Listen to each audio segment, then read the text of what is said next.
Welcome to another episode of Filmmaking Insights. Today, we're pulling back the curtain on Gen Z, the most elusive, chaotic, and influential audience in the world of entertainment. If you're a creator, exec, or just curious, buckle up. We're about to explore why some content soars while others tank, and how movie studios and streamers are racing to win Gen Z's attention. So who are they? Born between the mid-90s and early 2010s, Gen Z grew up on YouTube, skipped cable, and probably watched The Office for the first time on Netflix. Around 98% of them use the internet daily, and nearly all own a smartphone. They stream everything. According to Statista, only about 14% of Gen Zers still watch linear TV weekly. The rest? Binge watching on phones, laptops, and tablets. Here's where it gets deep. Unlike millennials, Gen Z is more emotionally impacted by what they watch. One study showed they're 42% more likely to cry from TV or streaming content than from TikTok.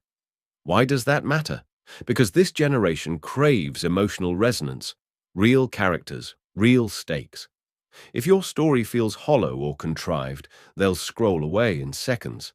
So, do they care who's in it? Not really. Star power isn't what it used to be. More than 50% of Gen Z say they relate more to content creators on YouTube and TikTok than to traditional movie stars. They'd rather follow someone relatable than someone famous. Think about that when you spend $20 million on casting. And yet, the industry still gets it wrong. Remember Steven Spielberg's West Side Story remake? $100 million budget, great reviews, legacy IP. But it flopped. Why? Because Gen Z didn't show up. It grossed just $76 million globally. It wasn't that it was bad, it just wasn't for them. It didn't speak their language or reflect their world. Another flop?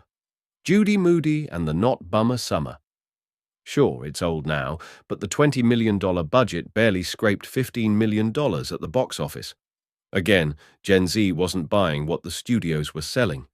Meanwhile, Stranger Things blew up by giving Gen Z supernatural thrills, emotional trauma, and nostalgic vibes, all wrapped in TikTok-friendly visuals and music drops like Running Up That Hill.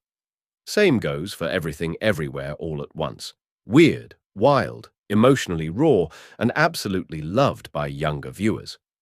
The problem for studios is this. It costs a fortune to keep up. Netflix reportedly spent $30 million per episode on Stranger Things 4, but it's not just about going big, it's about going smart. Horror films like Smile and Barbarian cost peanuts compared to superhero flicks, but made bank because Gen Z turned them into social media moments. And don't forget, Gen Z isn't loyal. They cancel subscriptions fast. Nearly 30% of 18 to 34-year-olds in the US canceled at least one streaming service in the last 3 months. Why?